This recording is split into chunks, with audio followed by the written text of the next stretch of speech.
सोचिए 1 मिनट के लिए सुबह का अलार्म बजता है और सबसे पहला काम हम क्या करते हैं? अपना फोन उठाते हैं बिना सोचे समझे। हाँ, एग्जैक्टली। फोन उठाते हैं और स्क्रीन पर एक नजर डालते ही मान लीजिए ऑफिस के किसी प्रोजेक्ट में हुई गलती का एक ईमेल दिख जाता है या शायद सोशल मीडिया पर कोई ऐसी बहस दिख जाती है जिससे इंसान बिल्कुल भी सहमत नहीं है। और बस वही 1 सेकंड काफी होता है। बिल्कुल, उसी 1 सेकंड में पूरे दिन का मूड खराब हो जाता है। और अगर गहराई से सोचे तो हम अपनी जिंदगी का एक बहुत बड़ा हिस्सा इसी जद्दोजहद में निकाल देते हैं कि चीजों को कैसे फिक्स किया जाए। हाँ, कि कैसे हम अपने इनबॉक्स को या सोशल मीडिया के एल्गोरिदम को या फिर अपने बॉस को और आसपास के लोगों को पूरी तरह से कंट्रोल कर लें। मतलब हमें लगता है कि अगर बाहर सब कुछ हमारी मर्जी से चलने लगे तो हम खुश रहेंगे। लेकिन सबसे बड़ी विडंबना तो यही है ना, हम बाहर की दुनिया को जितना ज्यादा अपनी मुट्ठी में कैद करने की कोशिश करते हैं, वो रेत की तरह उतनी ही तेजी से फिसलती जाती है।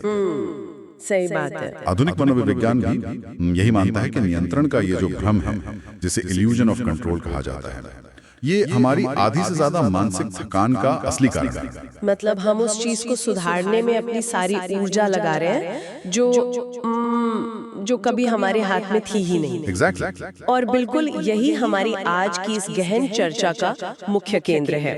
आज हम किसी नई वेस्टर्न मैनेजमेंट थ्योरी या किसी आधुनिक सेल्फ हेल्प गुरु की बात नहीं कर रहे। हाँ, आज का स्रोत थोड़ा अलग है। बहुत अलग है। आज हमारे पास जो स्रोत सामग्री है वो एक बहुत ही लोकप्रिय वीडियो ट्रांसक्रिप्ट है।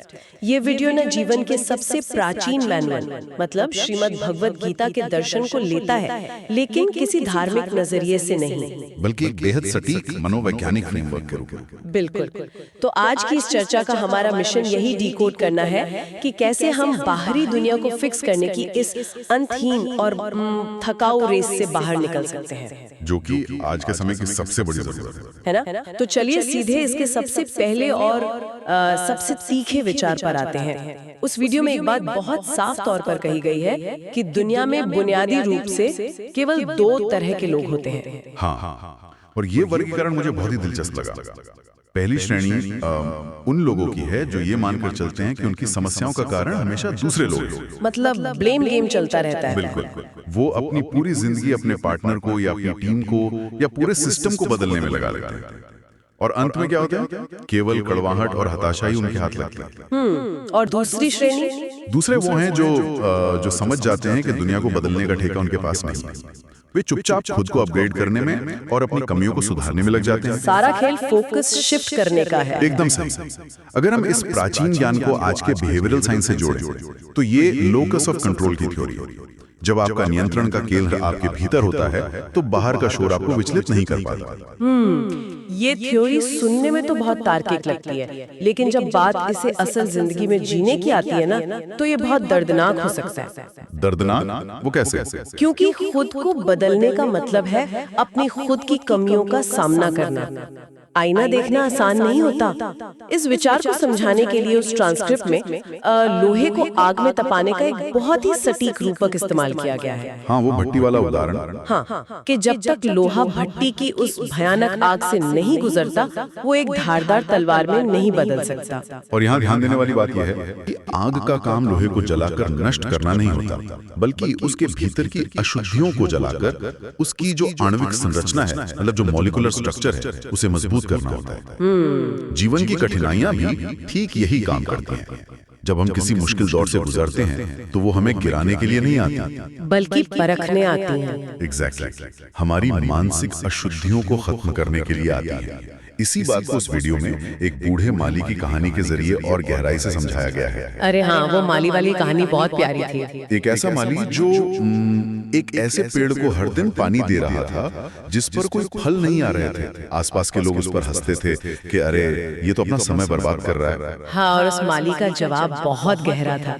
उसने कहा था कि पेड़ फल नहीं दे रहा है, लेकिन वो अपनी जड़ें मजबूत कर रहा है। बिल्कुल।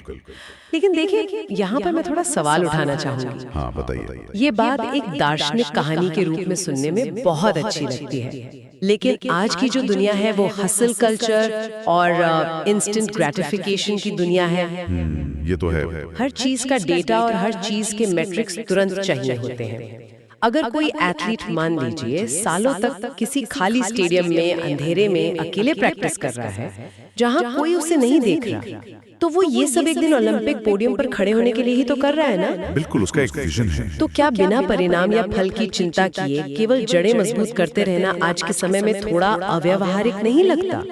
मतलब बिना किसी लक्ष्य के इंसान मोटिवेटेड कैसे रह सकता है? देखिए, ये एक बहुत ही आम गलतफहमी है जो इस दर्शन को लेकर अक्सर लोगों में होती है। जब गीता के सिद्धांत कर्म ही धर्म है की बात होती है या बिना फल की चिंता किए काम करने को कहा जाता है, तो उसका ये मतलब बिल्कुल नहीं है कि आपका कोई लक्ष्य नहीं होना चाहिए। अच्छा, तो फिर इसका क्या मतलब है? इसका मतलब ये नहीं है कि आप एम्बिशन छोड़ दें।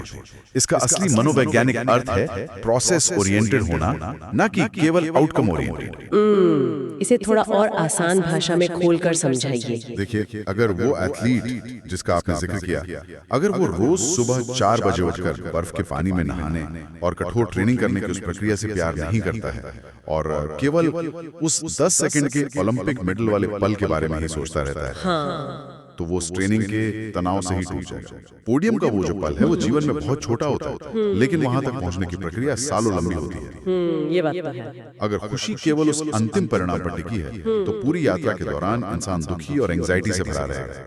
फोकस को परिणाम से हटाकर काम की गुणवत्ता पर ले आने से एंजाइटी खत्म हो जाती है और इंसान उस फ्लो स्टेट में आ जाता है। एग्जैक्टली। तब वो काम ही एक तरह की उपासना बन जाता है। ये बहुत ही शानदार नजरिया है। मतलब लक्ष्य तय करो, लेकिन उसके बाद अपना सारा ध्यान उस लक्ष्य को पाने के लिए जो रोजमर्रा का प्रोसेस है उस पे लगा दो। हाँ, सारा फोकस आज पर होना चाहिए। चलिए, लंबी अवधि के लक्ष्यों के लिए तो ये जड़ें मजबूत करने वाली बात एकदम सही बैठती है, लेकिन हमारे रोजमर्रा के जीवन का क्या? रोजमर्रा के जीवन से आपका क्या मतलब है? मतलब उस दिनचर्या का क्या, जहाँ हम सुबह उठते ही किसी न किसी छोटी बड़ी चुनौती से टकरा जाते हैं। इस वीडियो ट्रांसक्रिप्ट में विचारों की दिशा पर भी काफी जोर दिया गया है। बिल्कुल दिया गया है, क्योंकि हमारा हर दिन हमारे विचारों की ही फसल होता है। अगर हम इसे कॉग्निटिव बिहेवियरल थेरेपी के चश्मे से देखें, तो ये कन्फर्मेशन बायस का एक बहुत ही क्लासिक उदाहरण है। कन्फर्मेशन बायस? हाँ, अगर कोई इंसान सुबह उठते ही ये सोच लेता है कि आज तो मेरा दिन खराब ही जाने वाला है, या फिर वो किसी पुरानी शिकायत को लेकर एकदम क्रोध से भर जाता है, तो उसका दिमाग दिन भर क्या कहेगा? उसका दिमाग दिन भर केवल उन्हीं चीजों को ढूंढेगा जो उसे और ज्यादा गुस्सा दिला सके। वो अच्छी चीजों को पूरी तरह इग्नोर कर देगा। जैसा कि उस स्रोत में कहा गया है कि जो इंसान बार बार अंधकार की कल्पना करता है, उसका जीवन खुद ब खुद अंधकारमय हो जाता है। और यहीं पर वो जो वृद्ध लोहार वाली कहानी है वो बिल्कुल फिट बैठती है। हाँ, वो कहानी बहुत प्रभावशाली है। एक ऐसा लोहार जो हर दिन वही भारी हथौड़ा चला रहा है, भट्टी की वही झुलसा देने वाली आंच सह रहा है, लेकिन उसके चेहरे पर कोई थकान या चिड़चिड़ाहट नहीं है, क्योंकि उसने अपने उस शोर शराबे वाले काम को ही एक साधना मान लिया है, एक तरह का मेडिटेशन। एकदम सही।